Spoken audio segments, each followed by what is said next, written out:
Chapter 7 is called More Skills for Teacher Leaders. This quote is at the beginning of the chapter, and I think it really encompasses what the chapter talks about. Leadership is the capacity to translate vision into reality. I think this chapter talks a lot about your vision and why, and the different parts of your vision that you could have, and then putting it into a successful reality. So like I already said, it focuses on more skills for teacher leaders to have when they become stronger in that role. So some specific questions and topics that this chapter covers includes: what is a needs assessment and how to conduct one, professional learning, successful grant writing, effective advocacy and outreach, and reflective practice as a teacher leader. So our first topic, how do you conduct a needs assessment? First off, a needs assessment is a systematic way to gather information. So it might include different sources, different stakeholders, different data, just lots of different stuff depending on what your goal and your outcome is for that needs assessment. Different stakeholders might include students, parents, community members, teachers within the district, teachers within your school, co-workers, just anybody that would help give you information for what you need.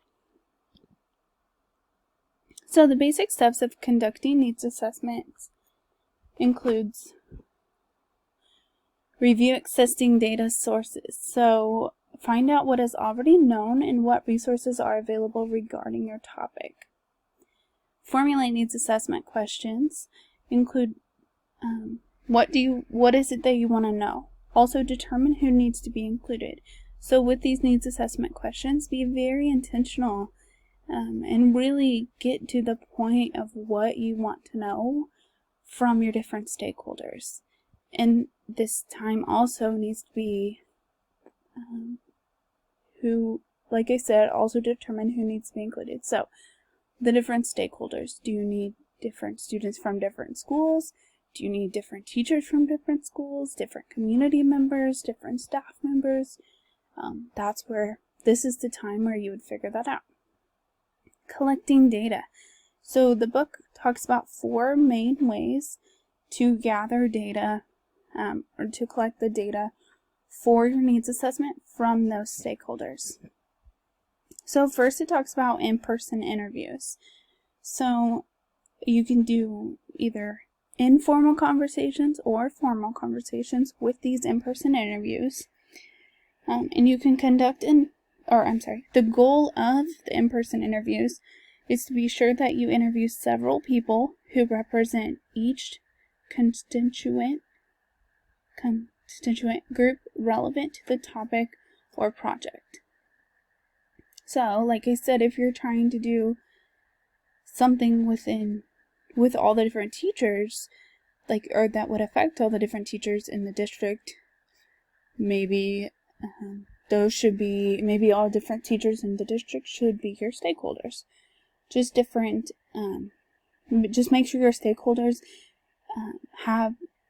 are important to what your goals are, and that your questions for those stakeholders and for the needs assessment those questions are very intentional. So with the in-person interviews, even if they're informal conversations and questions, just make sure you ask their permission to record them, just in case. And then the next thing that they talk about to collect data, or the next way the next way that you can collect data are through surveys. So with those, you can use a combination of open and closed-ended questions in a survey to keep respondents focused and to help you obtain the data you need to answer your needs assessment questions. So there are just a few examples, or there's one example of a survey on page 107. But the cool thing with surveys is that there are so many different ways to have surveys online and to use technology with those surveys. So that could be a great way to save time and energy collecting and analyzing that data when it's all online and it's easy to access. Another way that they talk about collecting data is to have focus groups. So in the book the book suggests your focus groups be between 5 and 10 people. More than 10 people in a focus group may be too many if you want to keep the time brief and have everyone respond to your questions. So those could be good if you have the time and resources to hold those focus groups. And the last way that it talks about collecting data is through telephone surveys. So that could take more time to conduct and analyze through telephone surveys, but it can also be done from home, and it can be, they could be kept brief, because that would be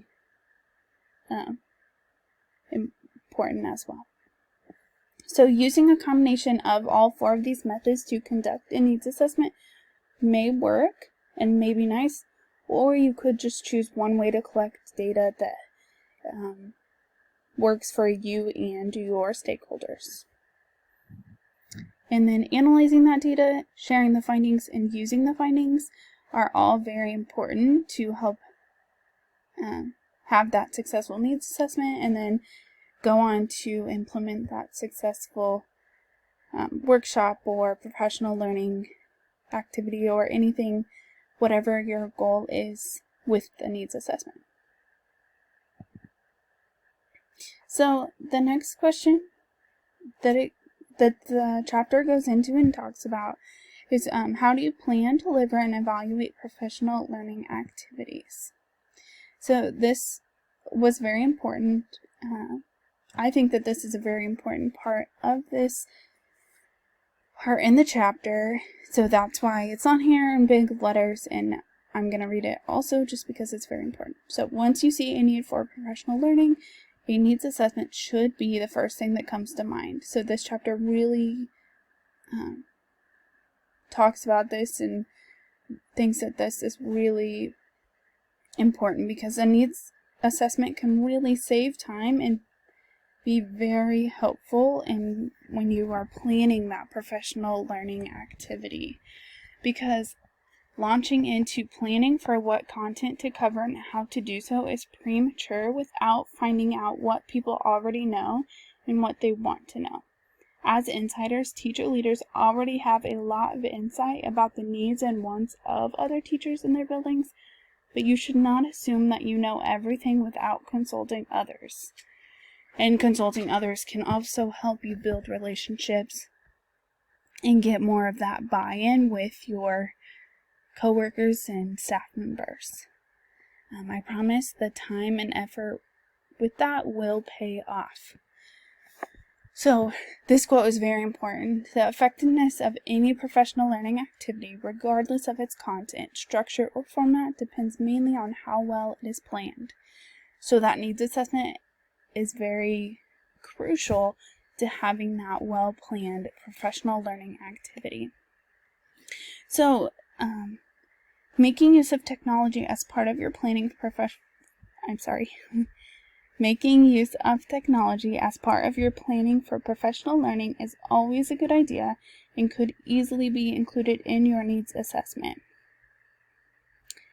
And so with that, technology could be used for planning, delivering, and evaluating that professional learning activity. Below, I have included just a few of the many technology resources that are out there to help you either plan, deliver, evaluate, or do all 3 for your professional learning activity.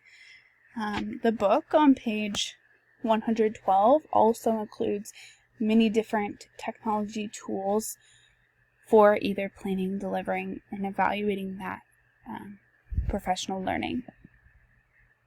So the next question it goes into is, what skills do you need for successful grant writing?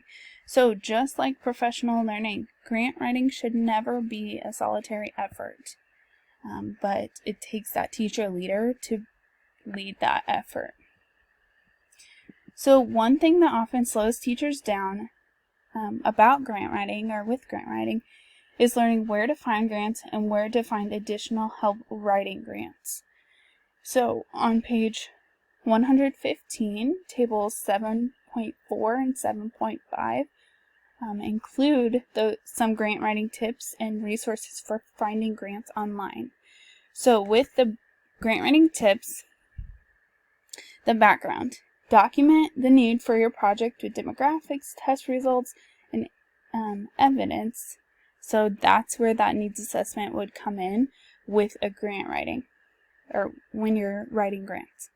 So the mission statement. Identify the project's potential outcomes, and that would include doing some backward planning.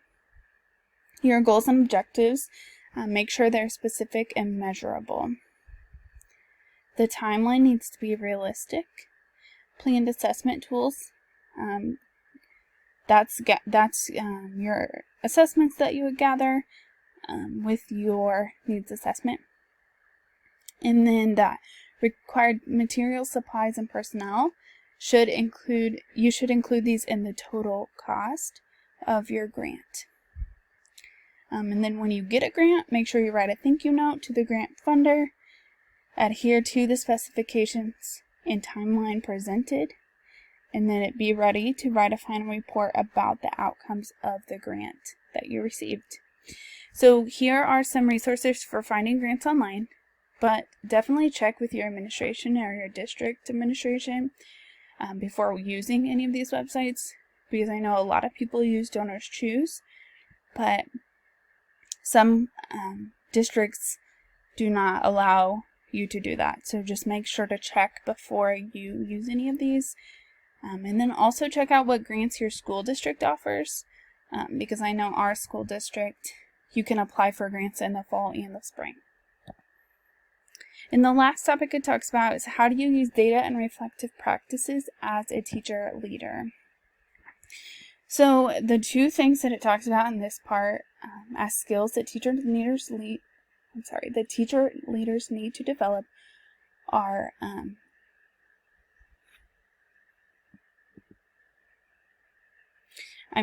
what the next question that talks about is, what skills are needed for effective advocacy and outreach?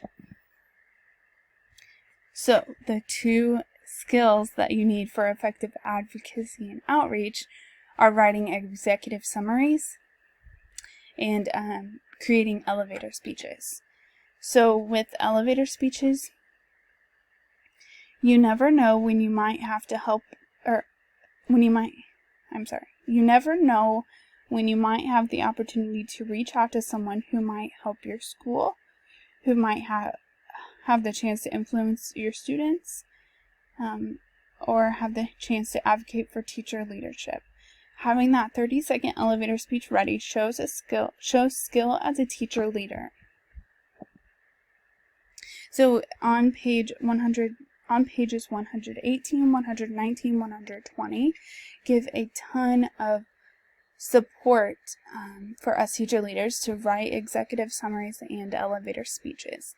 These are just three of the many examples and tips that they include on page 118, 119, 120. And okay, now to data and reflective practices as a teacher leader. So it also would be useful to look at the table on page 122 to find each step and purpose of the data-wise improvement process. So you may already be using this process as a protocol for looking at data, but it would be important to do a needs assessment to analyze and make sure if your team is using each of these steps effectively. So to summarize this chapter, needs assessments are very important, and they connect and help support professional learning, grant writing, advocacy and outreach, in data and reflective practice. Thank you.